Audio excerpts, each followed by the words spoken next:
scary Peppa Pig episode that never made it on TV. Peppa's living room had always been filled with her toys and dolls, but lately, she noticed they weren't where she left them. Every morning, the dolls would be arranged in different positions, as if they had been playing together during the night. At first, she thought George was moving them, but he was too young to arrange them so carefully. The dolls were always facing the same direction, toward the corner of the room where nothing interesting ever happened. One evening, Peppa decided to stay awake and watch the living room from the stairs. As the clock struck midnight, she saw something that made her blood run cold. The dolls began to move on their own, turning their heads in perfect synchronization to look at her hiding spot. Their plastic eyes seemed to gleam in the dim light, and their painted smiles appeared more sinister than friendly. The largest doll, one that looked remarkably like herself, stood up and began to walk across the coffee table with jerky, unnatural movements. The other dolls followed, creating a small procession that moved toward the stairs where Peppa was hiding. As they got closer, she could hear them whispering her name in tiny, tinny voices that sounded like recordings played at the wrong speed. The Peppa doll reached the bottom of the stairs and began to climb, its plastic feet making soft clicking sounds on each step. Behind it, the other dolls formed a line, all climbing toward her with their heads tilted at impossible angles. Peppa tried to run back to her room, but found that her legs wouldn't move. She was frozen in place, forced to watch as the dolls approached. The Peppa doll reached her step and looked up with eyes that were no longer painted plastic, but real, blinking eyes that looked exactly like her own. Scary Peppa Pig episode that never made it on TV. Every night at exactly 3 o'clock, Peppa heard footsteps in the attic above her bedroom. The steps were small and light, like children running and playing, but when she asked her family about it, they insisted the attic was empty and had been sealed for years. The footsteps always followed the same pattern, running from one end of the attic to the other, then stopping abruptly. One night, Peppa decided to investigate.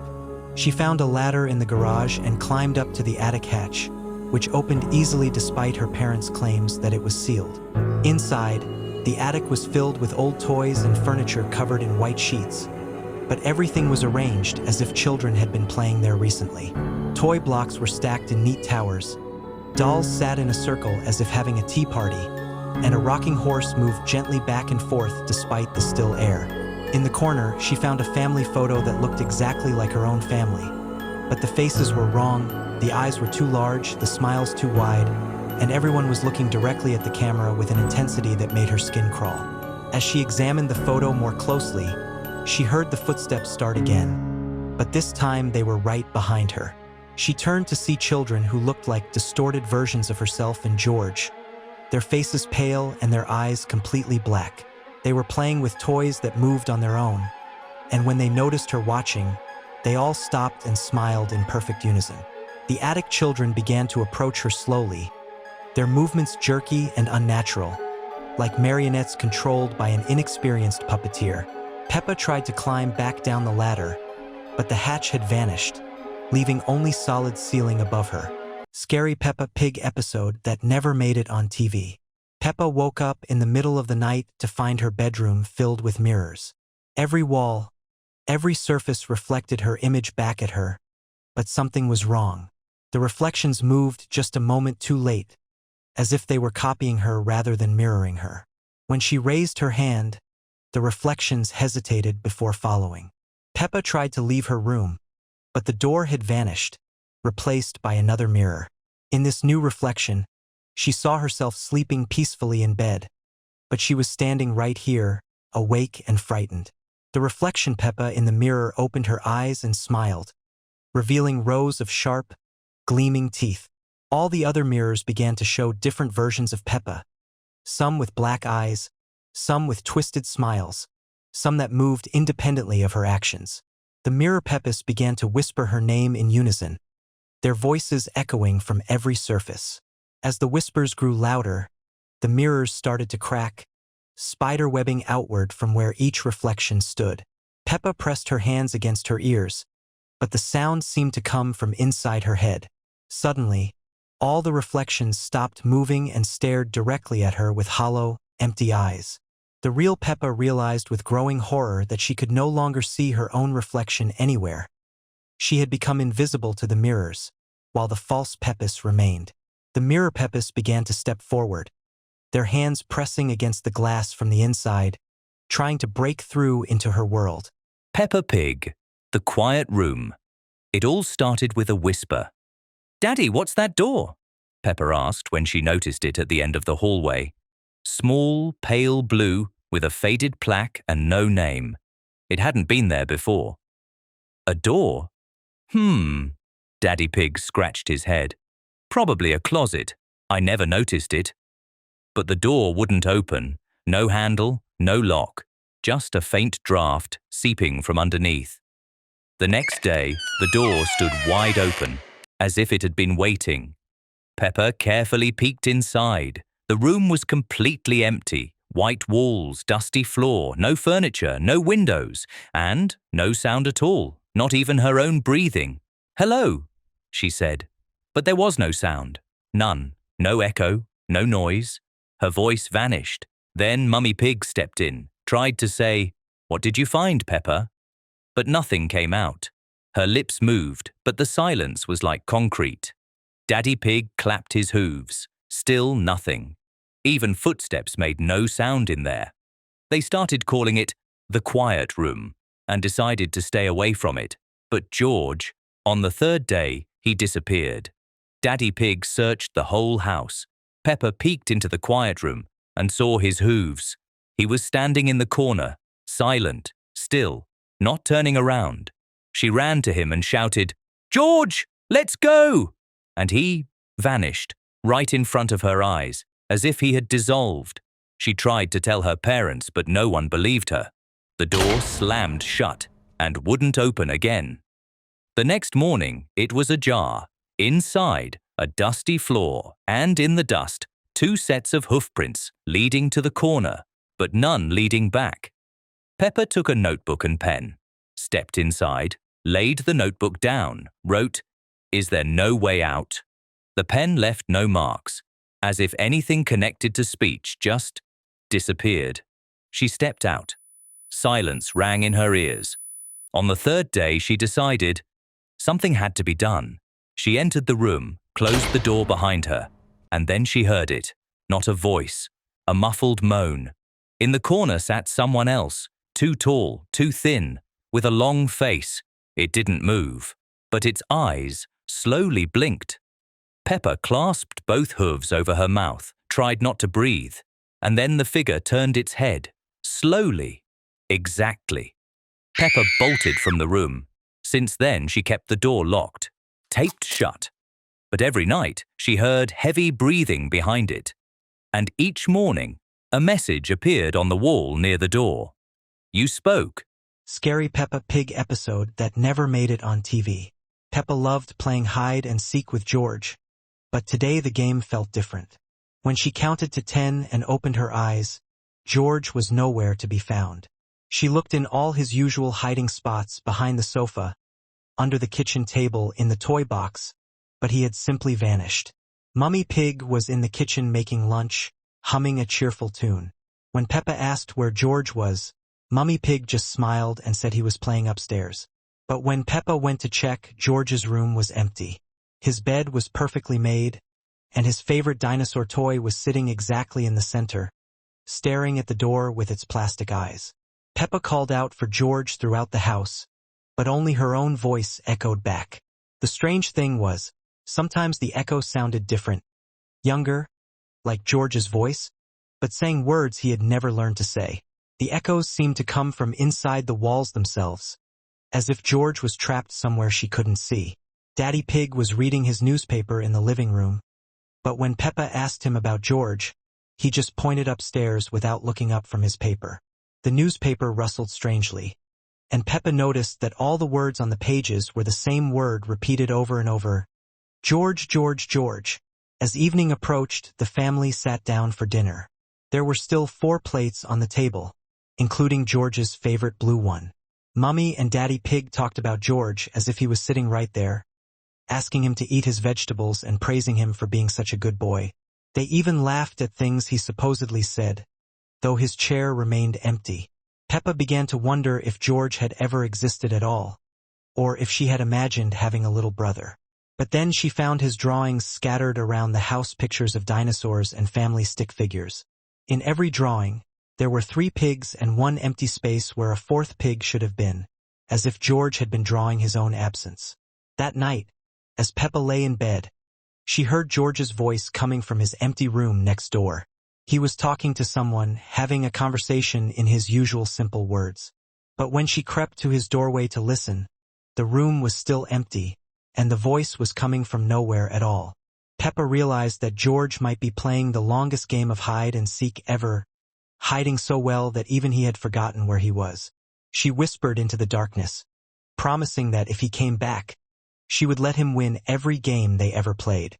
But the only answer was the sound of her own voice, echoing back from somewhere far away, sounding smaller and younger than before. Peppa Pig, the smiling one.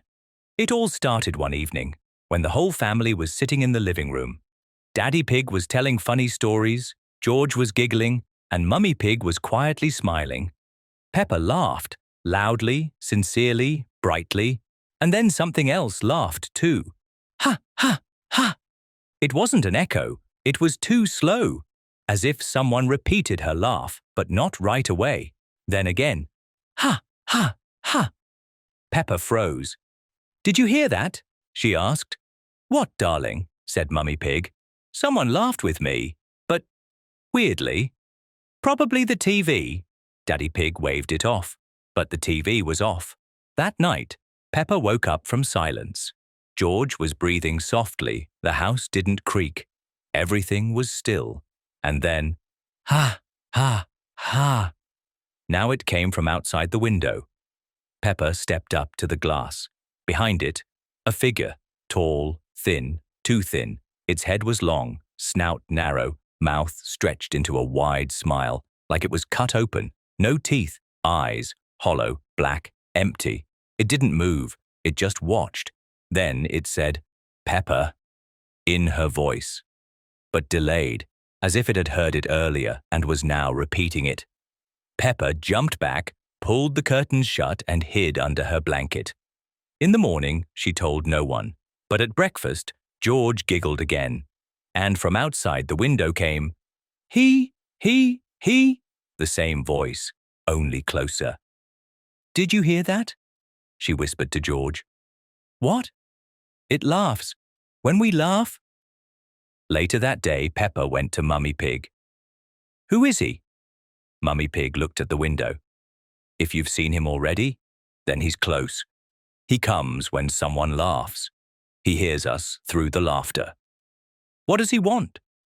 Mummy didn't answer. That night, Peppa woke up again. Everything was quiet, but on the window, a message, from the inside, as if drawn by a foggy hoof. "I like how you laugh." Below it, scratches, 5 long ones. The family photo on the wall had changed. Everyone smiled. But Peppa, her smile was different, a little wider, too symmetrical, and her eyes seemed hollow.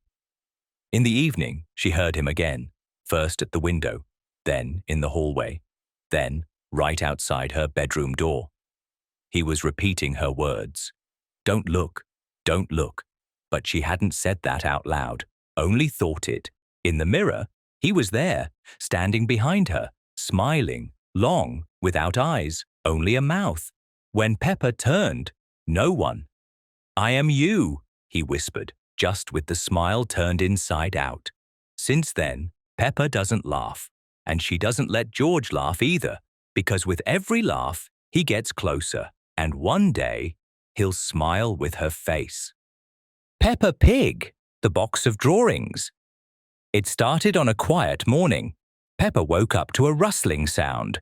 George was dragging something along the floor. In the hallway, she saw him carrying a cardboard box. Old, dusty, no writing on it. It looked like something forgotten in a basement. "Where did you get that?" Peppa asked. George didn't answer. He just smiled. He placed the box on the floor and opened it. Inside were drawings, dozens, some on torn scraps of paper, others fresh and colorful, all drawn by a child's hoof. Did you draw these? George stayed silent. The first drawing was simple. Peppa standing in the kitchen, a broken cup on the floor, Daddy with a broom, Mummy holding a rag. A few hours later, it happened, exactly like in the drawing, down to the smallest detail. Peppa dropped a cup, shards scattered. Daddy sighed. Mummy got the rag. Just a coincidence, Mummy said. But George pulled out the next drawing. It showed their garden, a ball stuck in the tree, Daddy holding a ladder, Peppa reaching up. The next day the ball really did get stuck, in the same place, exactly like the drawing. Peppa started going through the drawings. The further she went, the darker they became. The colors, duller, the figures, twisted. One showed Peppa's room at night. At the window, a silhouette. Faceless. Peppa shoved it to the bottom of the box. But that night she woke up, went to the window. For a moment, she thought someone had just stepped out of view. Another drawing, the bathroom, the mirror, Peppa's reflection smiling, even though she wasn't. Another one, George sleeping, and beside his bed stood a second George, identical, but with red crayon eyes. Peppa hid the box in the closet, but George found it again. He said, "I have to keep watching." Every day, new drawings appeared, even though no one was drawing. One morning, at the very top of the pile, was a picture of that exact breakfast. The tablecloth, the cup, the toast, all correct. At the edge, a drop. Peppa thought it was paint, but it was tea. Then came a drawing of the living room. Daddy asleep in his chair, and behind him, someone reaching toward his shoulder. That evening, Daddy flinched. He said, "I thought someone touched me." But the room was empty. At last, Peppa found the final drawing. It was black and white. It showed herself, standing alone in an empty room. No windows, no toys. Her face, blank, arms limp at her sides, and behind her, the box, and written in neat handwriting, "Now you're inside." That night, Peppa woke up. The room felt unusually dark, too quiet. On the floor, the box, empty. All the drawings were gone. Only one remained. It lay on top. It showed Mummy, Daddy, and George sitting at the table, smiling, laughing. But Peppa wasn't there, and at the bottom, written carefully, "They don't remember you anymore."